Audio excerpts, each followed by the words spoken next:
지난주가 부활주일이었죠.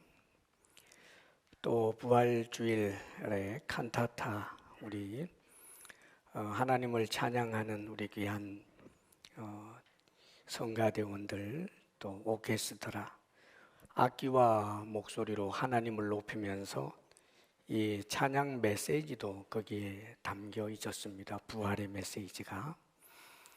그런데 이제 조금 더 이 부활에 관한 것은, 주의 부활은 우리 교회에 있어서 핵심 교리 가운데 하나이기 때문에 오늘 한번 조금 더 이 말씀을 나누어야 되겠다는 생각이 있어서, 그래서 누가복음 강의하던 중에 지금 이 말씀을 전하려고 합니다.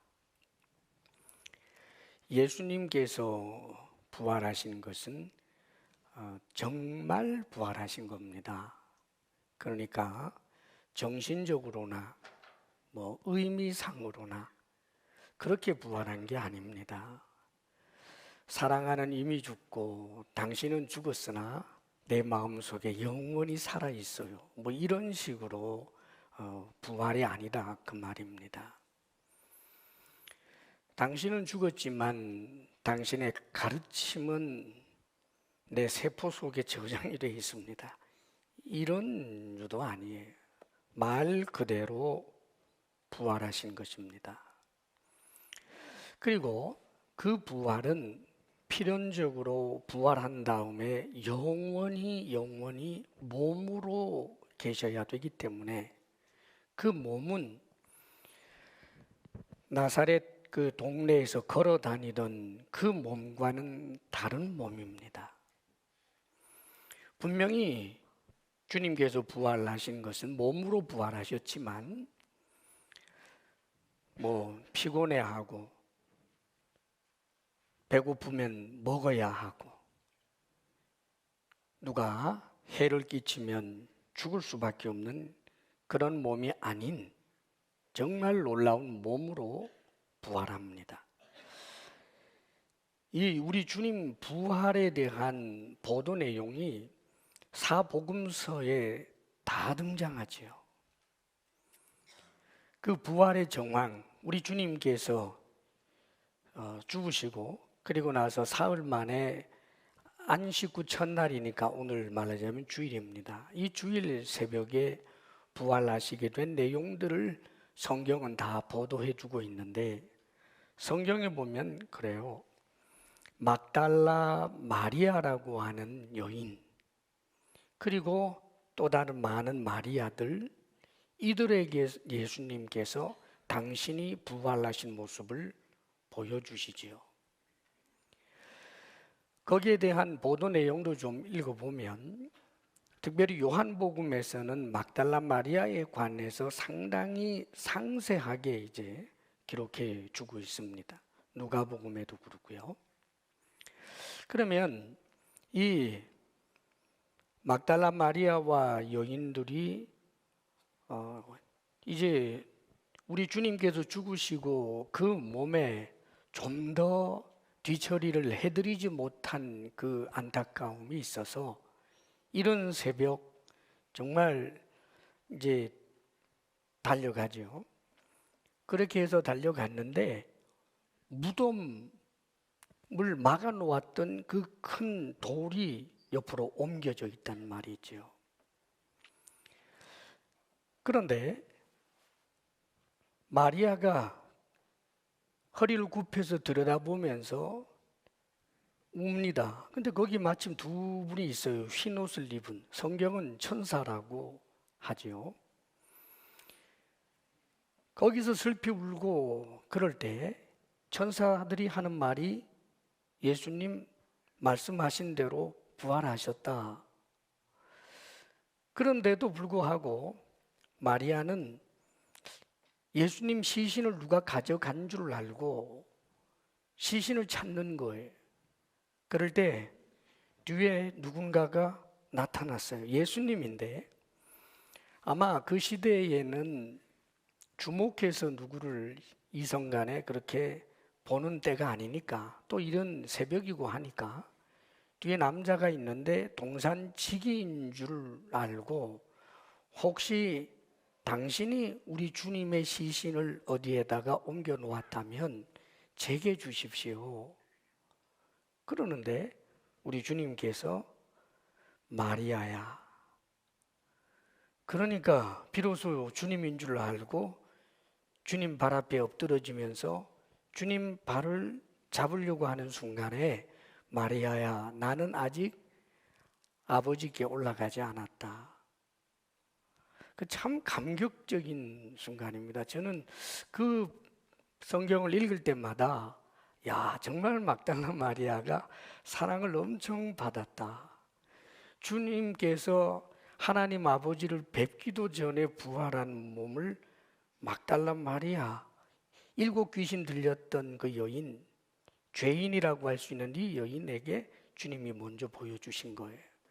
그러면서 내 형제들에게 가서 갈릴리에서 보자고 해라, 전해달라고 하는 그런 이야기를 하는 장면이 성경에 나옵니다.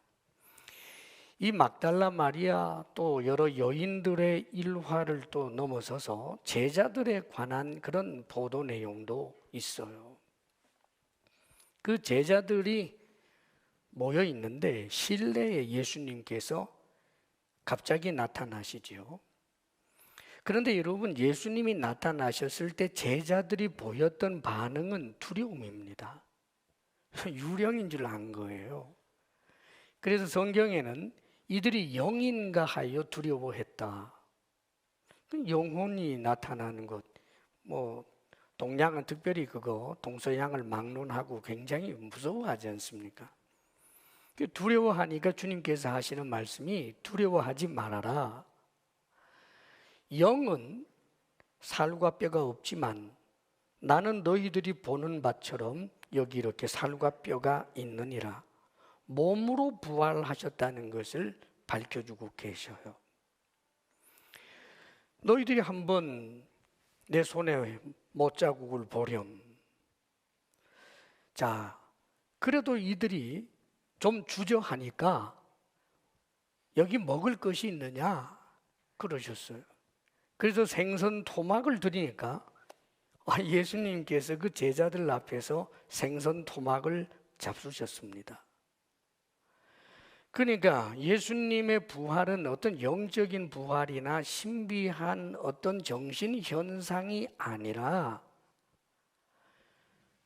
생선 토막을 먹어 치우는 온전한 몸으로의 부활인 것을 보여주시는 거예요. 그리고 난 다음에 예수님께서 사라지셨는데 8해가 지난 다음에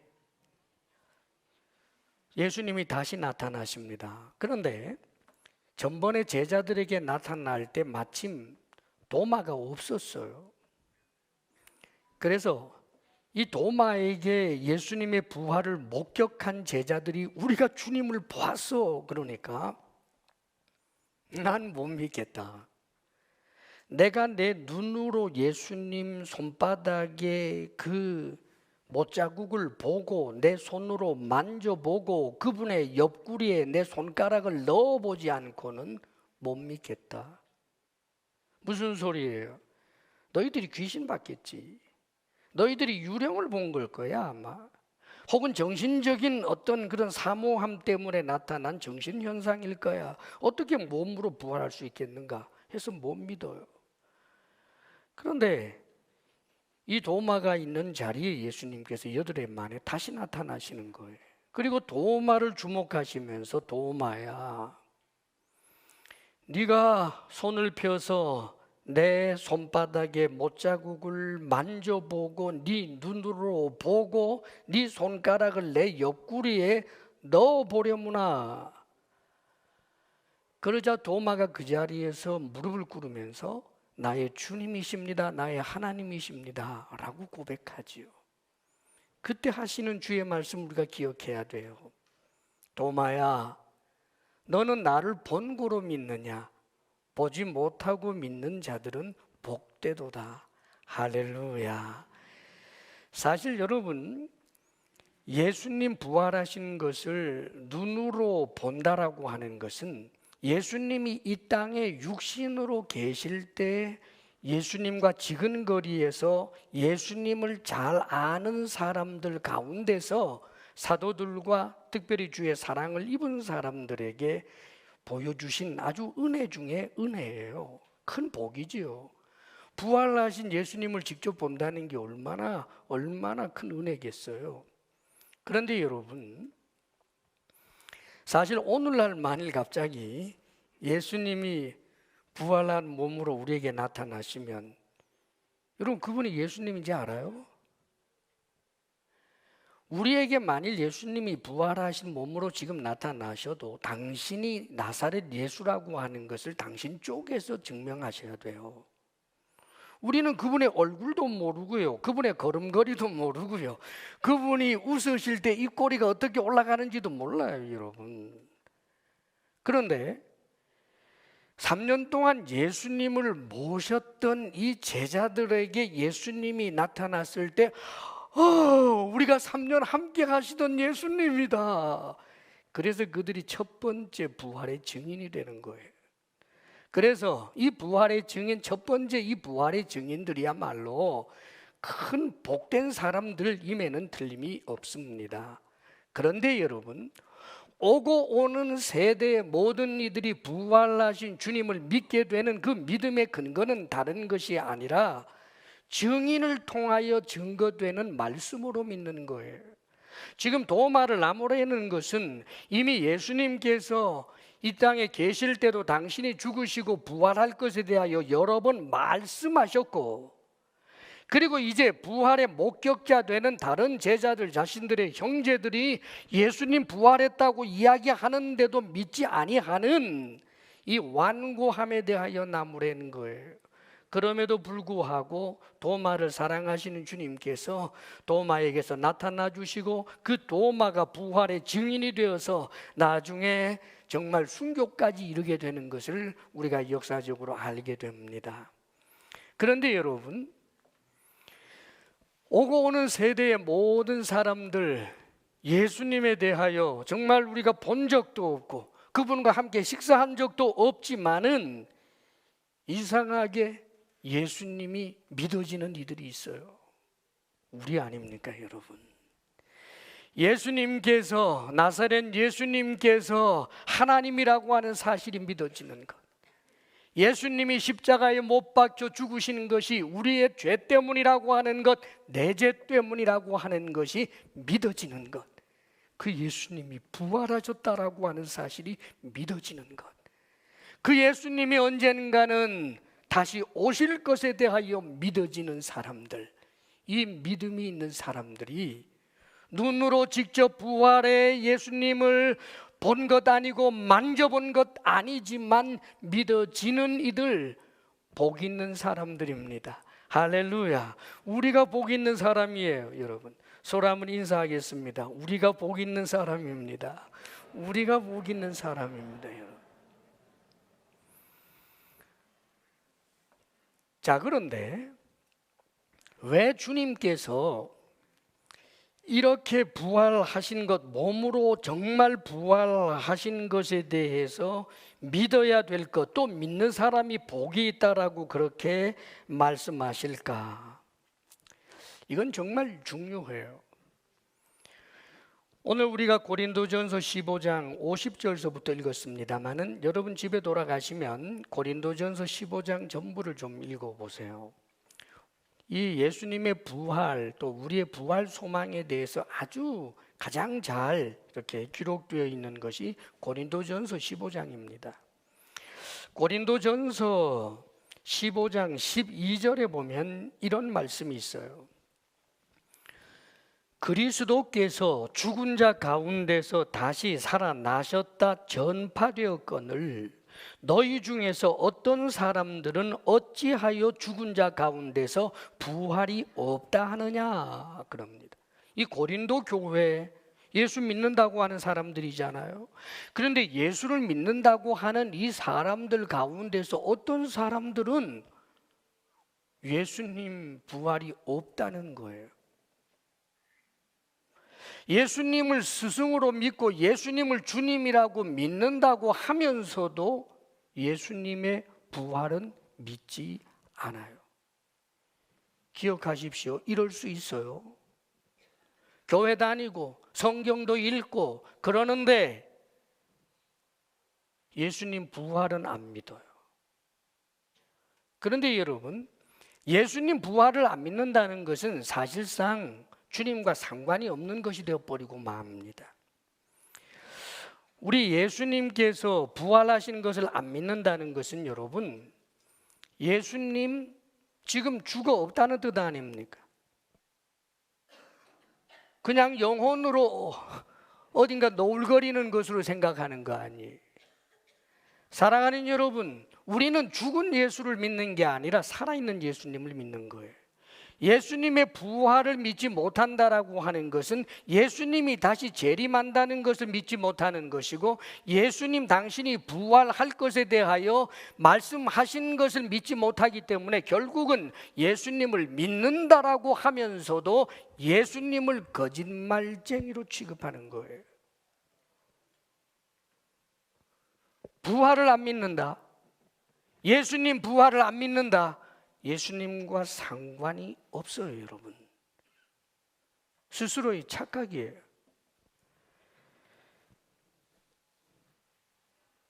고린도전서 이 성경 말씀에 보면 이런 표현이 있어요. 그리스도께서 만일 다시 살아나지 못하셨으면, 실제로 부활이 없었다면 우리가 전파하는 것도 헛것이요 또 너희 믿음도 헛것이라고 말합니다. 그렇죠.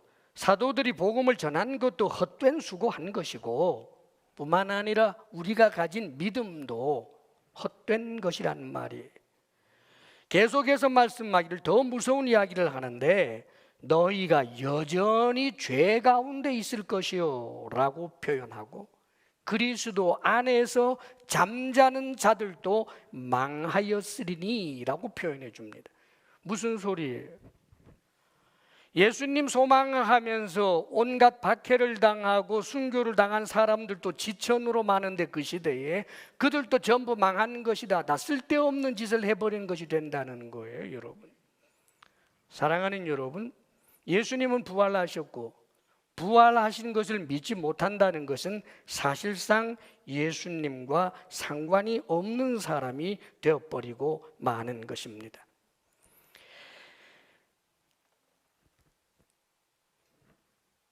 진정으로 주님을 믿고 주의 부활을 믿는 사람은 왜 복 있는 사람이 되는 것이고, 그것이 그렇게 중요한가 하면 주의 부활의 영광에 참여하게 되기 때문입니다. 여러분,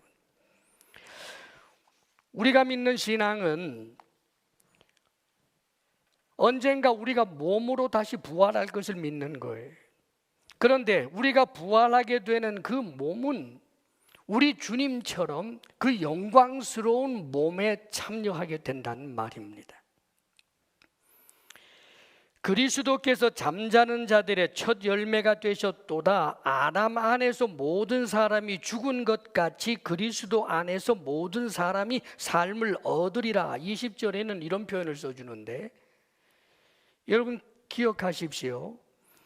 그리스도는 잠자는 자들, 모든 죽은 자들의 첫 번째 열매예요. 두 번째, 세 번째, 네 번째, 말하자면 첫 열매가 있고 수많은 열매들이 있게 되는데, 그런데 이렇게 말씀해 줍니다. 아담 안에서 모든 사람이 죽은 것 같이, 아담 안에서, 우리는 아담과 우리의 관계를 부정할 수가 없어요. 아담은 우리의 조상이기 때문입니다. 그러므로 아담이 범죄함으로 말미암아 우리 모두가 다 죽는 수밖에 없는 죽음의 저주 아래 놓여 있었지요. 다 죽었어요. 그런데 그리스도 안에서 모든 사람이 삶을 얻으리라. 그리스도로 인해서 모든 사람이 기계적으로 삶을 얻는다는 뜻이 아니에요. 그리스도 안에서, 그리스도와 관계가 생겨야 된다는 말이죠. 우리가 죽는 이유는 아담이 우리와 직접적인 관계가 있기 때문에 그래요. 그분은 우리의 조상이라는 말이에요. 우리는 그가 범죄할 때 그의 허리에 있었단 말입니다. 아담을 우리가 부정할 수 없어요. 아담 안에 있어요. 그런데 예수 그리스도는 사실상 우리와는 달라요. 그런데 놀랍게도 예수 그리스도를 믿으면 그분과 우리는 하나가 되기 때문에 그분이 부활하심으로 우리도 부활할 수 있게 된 것을 말하는 것입니다. 누구에게 해당되는가? 그리스도를 믿는 자에게 해당되는 것입니다. 각각 자기 차례대로 되리니 먼저는 첫 열매인 그리스도요, 다음에는 그가 강림하실 때에 그리스도에게 속한 자요. 그렇습니다. 그리스도에게 속한 자, 그리스도를 믿는 자, 그분의 주님됨을 믿는 자, 그분이 하나님임을 믿는 자, 그분이 나를 위하여 십자가에 못 박혀 죽으시사 내 죄를 씻으셨다는 사실을 믿는 자, 그분이 부활하신 것을 믿는 자, 그분이 다시 재림하실 것을 믿는 자, 이들이 그 영광에 참여하는 것입니다. 여러분, 이 믿음 없이 교회를 1000번 만번 다녀도 부활의 영광이 그에게는 상관이 없고, 사랑하는 여러분, 예수님의 가르침 가운데서 밑줄 쫙 그으면서 내가 이 말씀을 참으로 이 땅에서 한번 멋지게 살아보자, 주님을 스승만 삼고 산다고 해서 되는 게 아닙니다. 인류의 스승으로서 주의 가르침을 내가 예수님 가르침 따라 살겠다, 그것으로 되는 게 아니에요. 그분은 나의 주님, 나의 하나님, 내 죄를 위하여 죽으신 분, 다시 오실 나의 왕. 이 부활을 믿어야 되는 것입니다. 여러분, 이 믿음이 있기를 주의 이름으로 축원합니다. 여러분, 그렇다면 우리가 부활하게 될 때 그 몸이 어떠할까? 성경은 이 고린도전서 15장 42절에서 44절에 얼마나 상세하게 말씀해 주는지 몰라요. 썩지 아니할 것으로 다시 살아나요. 우리 몸이 다 썩지 않습니까? 다시 썩지 않아요. 여러분, 욕되지 아니하는 영광스러운 것으로 다시 살아요. 우리의 몸은 욕됩니다. 여러분, 얼마나 죄의 흔적들을 가지고 있는지 몰라요. 우리의 살아온 삶의 흔적들이 사실상 죄의 흔적이고 우리의 몸에 고스란히 있어요. 몸으로 지은 죄의 흔적들 말입니다. 우리 몸 속에 얼마나 탐욕과 이기심과 더러운 것들이 있는지 몰라요. 욕된 몸입니다. 그런데 영광스러운 것으로 다시 살아나요. 죄의 욕구 자체도 아예 없는, 죄의 흔적이라고는 하나도 없는, 날 때부터 죄와 상관이 없는 그런 존재, 그 몸으로 우리가 살아납니다. 약하지 아니하는 강한 것으로 다시 살아난다고 말씀하지요. 약해. 우리가 지금 이 몸은 얼마나 약한지 잘 알지 않습니까? 늙고 병들고 말이죠. 안 먹으면 배고프고, 우리가 살찌는 것, 살 빼는 것 하나도 내 마음대로 못해요. 얼마나 약한지 몰라요. 내 몸이지만 이게 내 마음대로 안 돼요. 약합니다. 그런데 강한 몸으로 다시 살아납니다. 어느 누가 죽이겠으며 어느 누가 고통을 주겠습니까, 여러분? 그럴 수 없는 몸, 늙지 아니하는 몸, 강한 몸 뿐만 아니라 육의 몸이 아니라 신령한 몸으로 다시 살아난다는 거예요. 육의 몸, 사랑하는 여러분, 우리의 몸이 팔이나 지렁이나 집에서 우리가 기르고 있는 반려견이나 고양이나 똑같이 고깃덩어리, 그래서 같아요?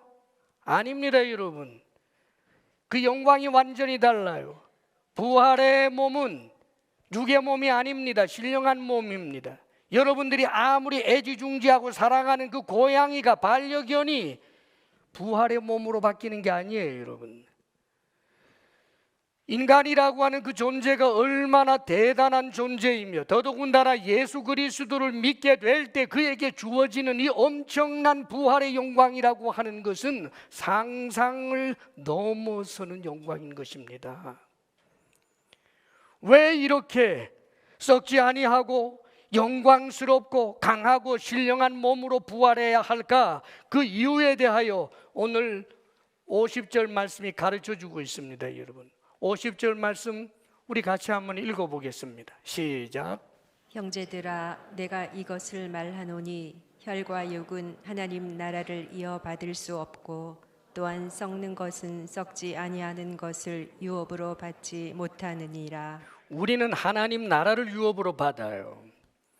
그런데 그 하나님 나라는 썩지 않는 것입니다, 여러분. 하나님 나라는 영원해요.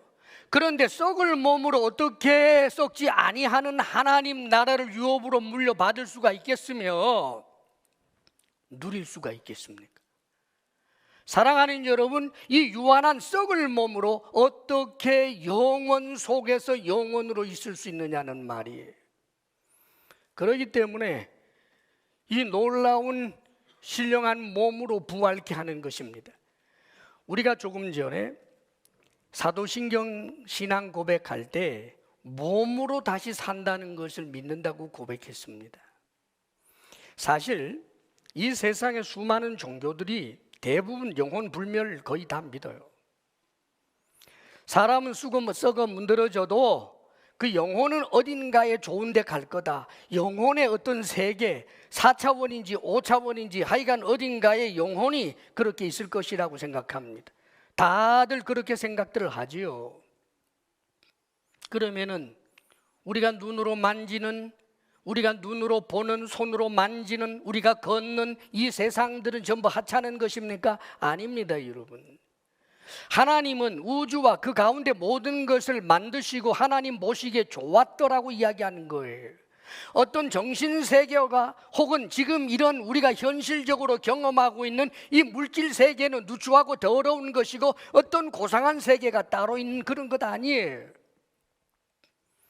주님이 오시게 되면 이 세상도 새 하늘과 새 땅으로 바꾸어 놓으실 뿐이지 이 자체가 없어지거나 혼돈 속으로 들어가고 영혼들만 너울너울거리면서 어디 돌아다니는 게 아니라는 말입니다, 여러분.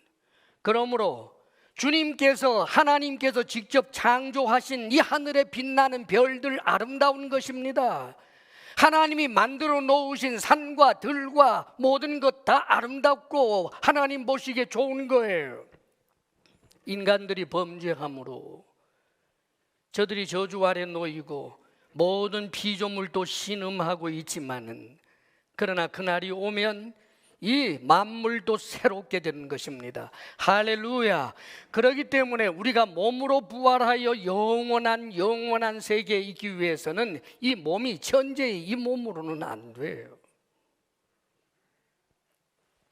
그러면 언제 그런 일이 일어나겠습니까? 52절에서부터 53절까지 말씀인데 우리 같이 한번 읽어봅니다. 시작. 나팔 소리가 나매 죽은 자들이 썩지 아니할 것으로 다시 살아나고 우리도 변화되리라. 썩을 것이 반드시 썩지 아니할 것을 입겠고 이 죽을 것이 죽지 아니함을 입으리로다. 아멘. 비밀을 말한다고 하는데 주님께서 재림하시게 될 때 그때 먼저 죽은 자들이 썩지 아니할 것으로 살아난다는 것입니다. 어떤 죽은 자들인가? 그리스도 안에서 죽은 자들이에요. 그리고 주님께서 재림할 그때에 살아있는 이들도 있잖아요. 그러면 그들도 순식간에 변하죠. 그래서 어떤 때는 그런 생각이 들어요.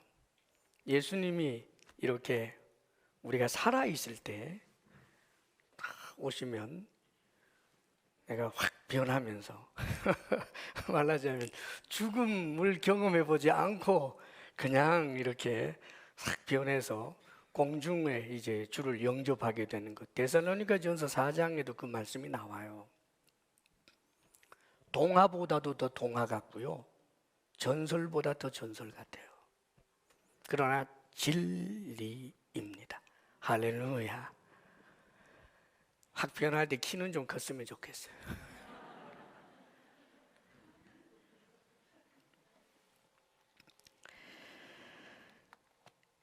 이 일이 이루어지게 될 때 모든 하나님의 말씀에 완전한 성취가 되는 거예요, 여러분. 54절에 이렇게 말씀하시죠.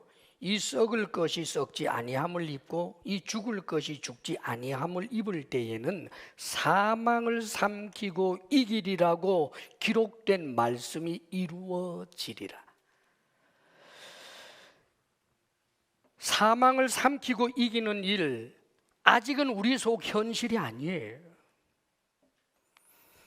여전히 죽음의 슬픔이 있지 않습니까, 여러분? 예수님은 부활하셨지만, 예수님은 부활하셔서 지금 하나님 보좌 우편에 계시고 예수님의 영, 성령께서 우리 속에서 역사하고 있는 것이지만, 그러나 지금 현재 우리는 아직까지 현실 속에서 사망을 이기지 못하고 있죠. 죽어요.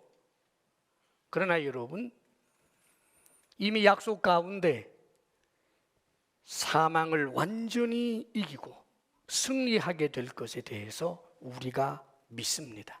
아멘. 그것은 우리에게 참으로 말로 할 수 없는 그 영광의 현실이 될 것이기 때문입니다.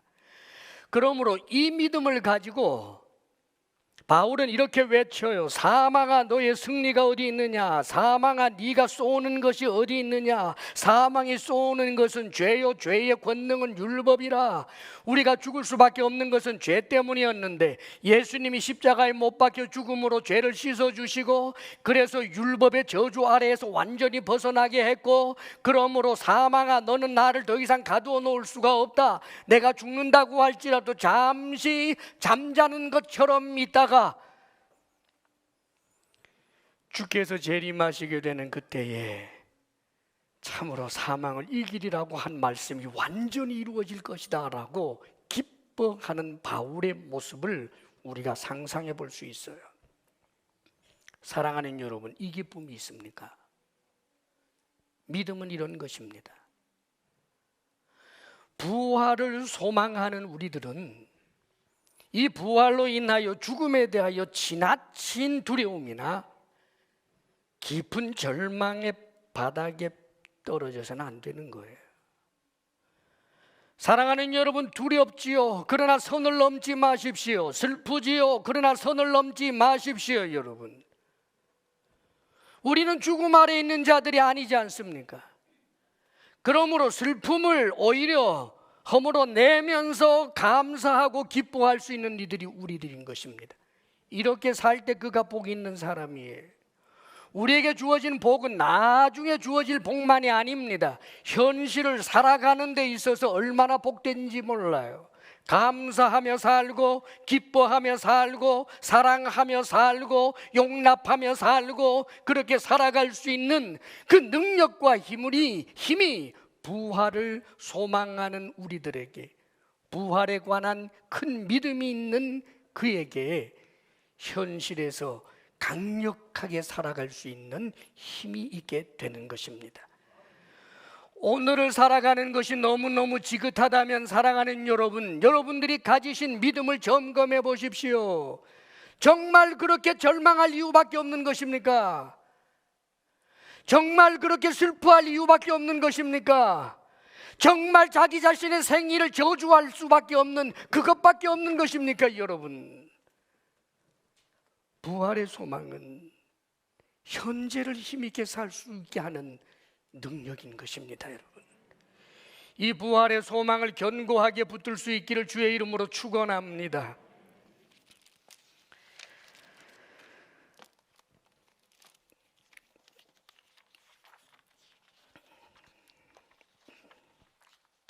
저도 처음으로 노트에 쓰지 않고 한번 이렇게 컴퓨터에 좀 해봤어요. 그랬더니 참 힘드네요. 예.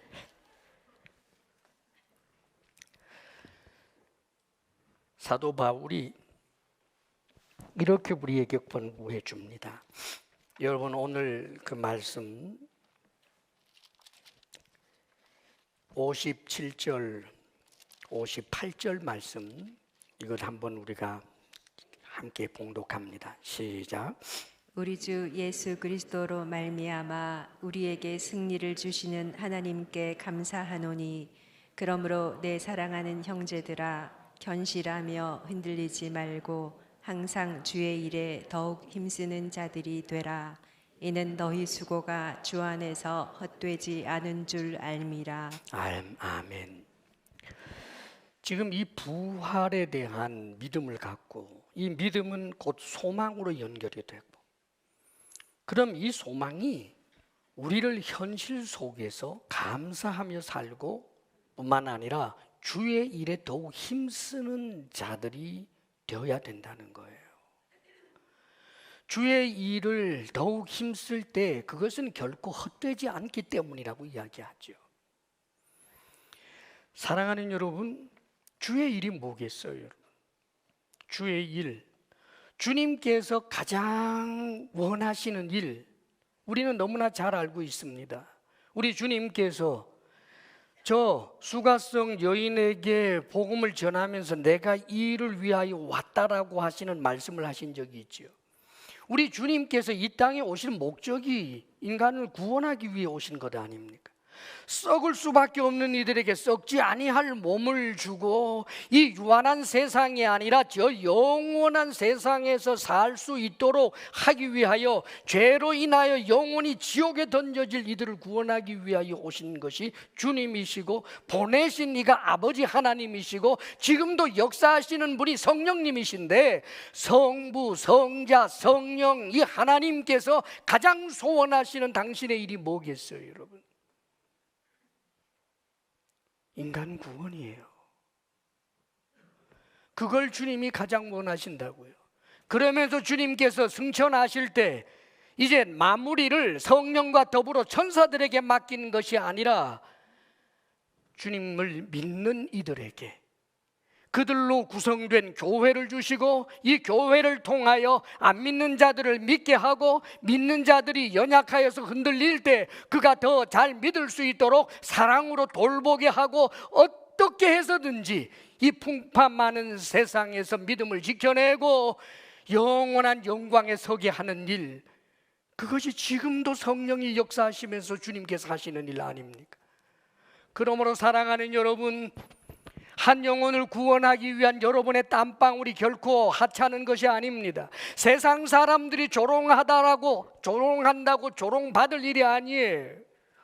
우리가 복음 전하면 세상 사람들은 우리를 광신자라고 하고 종교적으로 욕심이 많다고 하고 편견이다라고 말하고 뭐 여러 가지 소리를 듣습니다만은 그러나 하나님 앞에서는 그가 역사의 주역이에요. 우리가 파주 땅에 삽니다. 파주 땅에 파주 사람들에게 복을 끼칠 수 있는 게 뭐겠어요? 그가 예수님 믿게 만들고 예수 믿는 사람들 더 잘 믿도록 만드는 일 우리가 해야 하지 않겠습니까? 이게 주의 일이에요. 또 주의 일이 뭐겠습니까, 여러분? 주의 말씀을 따라 사는 것 아니겠습니까? 주님께서 원하시는 주의 일, 사랑하며 사는 거지요. 용서하며 사는 거지요. 섬기며 사는 거지요. 나누고 베풀며 사는 거지요. 말씀을 따라 사는 것이지요. 이것이 전부 주의 일 아닙니까? 사실 성경에는 주의 일을 하라고 하시면서 그 하시는 말씀들이 때때로 가혹하게 느껴질 때가 있어요. 우리는 나에게 좀 모욕을 준 사람에 대해서도 용서해 주기가 참 어려운데 세상에 모욕 정도 준 것이 아니라 엄청난 원수를 두고도 사랑하라. 오른뺨을 때리면 왼뺨도 돌려대라. 겉옷을 달라고 하면 속옷까지 줘라. 억지로 오리를 가자고 하면 차라리 심리를 가라. 너를 저주하는 자를 오히려 축복해 주어라. 너를 모욕하는 자를 위해서 기도해라. 사랑하는 여러분, 이 말씀이 얼마나 솔직히 가혹해요. 그런데 여러분, 우리에게 주어질 영원한 영광에 대한 소망, 그 힘은 이걸 가능하게 해요. 주님 앞에 서게 되는 날, 주님께서 너 잘 살았다라고 말씀해 주시는 그 영광은 영원한 영광이기 때문입니다. 사도 바울이 그런 고백하지요. 그런 사람들을 살리는 일들을 위해서 달려왔고 예수 믿는 사람들이 고린도 교회가 얼마나 문제 많았어요. 예수 믿는 사람들이 흔들릴 때 그를 바로잡기 위해서 정말 최선을 다했고 사랑하며 살았고 같은 유대인들이 자신을 죽이려고 하는데도 그 유대인들을 위해서 기도하고 그 유대인들을 위해서라면 자신의 목숨까지 주기로 그렇게 결단한 사람이 바울 아닙니까? 얼마나 복음을 전하며 살고 누군가를 일으켜 세우며 살고 사랑하며 살고 용서하고 살고 그렇게 살지 않았습니까? 그런데 그가 그러지 않아요. 내가 선한 싸움을 싸우고 달려갈 길을 마치고 믿음을 지켰으니 이제 후로는 의의 면류관이 내게 예비되어 있으리라. 그는 무엇을 상상하는 것입니까? 부활의 그날 주님 앞에 서서 주님께서 잘했다라고 칭찬해 주시는 그 상말이에요. 사랑하는 여러분, 우리는 이 땅에서 상들을 봅니다. 뭐 오스카상이 어떻고 또 월드컵에서 또 뭐 이런 받는 상들도 있겠고 올림픽에도 있고 수많은 상들이 있습니다. 부럽고 참 멋있어요. 그러나 이 세상의 모든 상이라고 하는 것은 세월이 흐르면 세월과 함께 추억으로 가는 거예요. 그리고 그 상 받았던 그가 썩어 없어진단 말이에요. 그러나 사랑하는 여러분, 영원한 세계에서 받는 그 상은 추억으로 전환되는 일이 없어요. 항상 영원한 현재, 항상 영원한 영광, 이것보다 더 복된 일이 어디 있겠어요?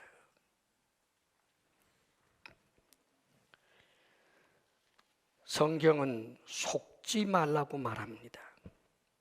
속지 말아라. 악한 동무들은 선한 행실을 더럽히나니 깨어 의를 행하고 죄를 짓지 마라. 속지 말라. 이 세상밖에 없는 것처럼 그렇게 속지 말아라. 사랑하는 여러분, 우리가 속을 때가 너무 많아요. 마치 이 세상밖에 없는 줄 알고 이해관계에 엇갈리게 되면 총동원해서 주님도 필요 없어요 그러면서 싸우려고 그래요. 욕심에 좀 눈이 멀면 주님의 말씀 나하고는 상관이 없어요 그럴 때가 많아요. 얼마나 어리석은 일인지 모릅니다. 여러분, 소망을 생각하십시오. 그런 생각할 때가 있어요. 전에는요, 성경을 읽다가 홍수 이전의 사람들 900살은 900살 넘게 살고 심지어 969이 최고로 오래 산 사람이잖아요. 700살, 800살, 한 300살 살다가 죽으면 완전히 이건 뭐 일찍 정말 죽은 거예요. 가끔 보면 좀 그런 세상이었으면 얼마나 좋을까. 근데 절대 아니라고 생각을 했습니다. 일단 100년 살기도 힘든데 800년, 900년 산다는 게 너무 기가 막히고요. 하나님 말씀을 따라 살아야 되겠는데 100년을 살면서 자기를 부인하는 것도 힘든데 800년, 900년 자기 부인하면서 사는 게 얼마나 힘들어요. 차라리 짧아서 좋아요. 사랑하는 여러분, 잊지 마십시오. 우리의 삶은 짧아요.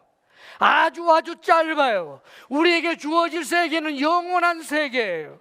사랑하는 여러분, 우리의 소속은 하나님 나라고 그 하나님 나라는 영원합니다. 이 세상은 짧아요. 내 삶도 짧아요. 그런데 이 세상이 전부인 줄 알고 그래서 죄의 낙을 즐기면서 살아버리는 우리의 탐욕을 따라서 사는 것은 얼마나 어리석은 일이 되겠습니까?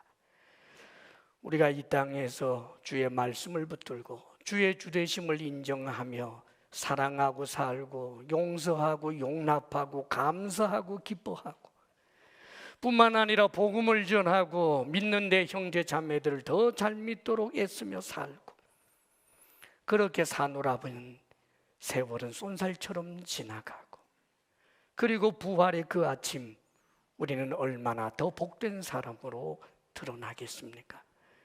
믿음 있는 사람들 되시기를 주의 이름으로 축원합니다. 기도하겠습니다. 하나님 아버지, 예수 믿는 우리처럼 복 있는 이들이 어디 있겠습니까? 우리 스스로도 알고 있는 이 연약함과 부끄러움들이 우리의 삶 속에 몸으로 흔적되어 켜켜이 있지만 그리스도의 보혈로 씻어주시고 언젠가는 하나님께서 입혀주실 그 신령한 몸과 영원한 하나님 나라를 생각하면 아버지여, 어찌 우리가 기뻐하며 감사하며 살지 못하겠습니까? 사랑하시는 아버지여, 눈을 들어 주를 보게 하여 주시고 우리의 마음을 하나님 나라에 둠으로 하나님 이 땅에서도 오히려 복된 자로 드러나 하나님께 영광 돌리게 하여 주옵소서. 예수님 이름으로 기도하옵나이다. 아멘.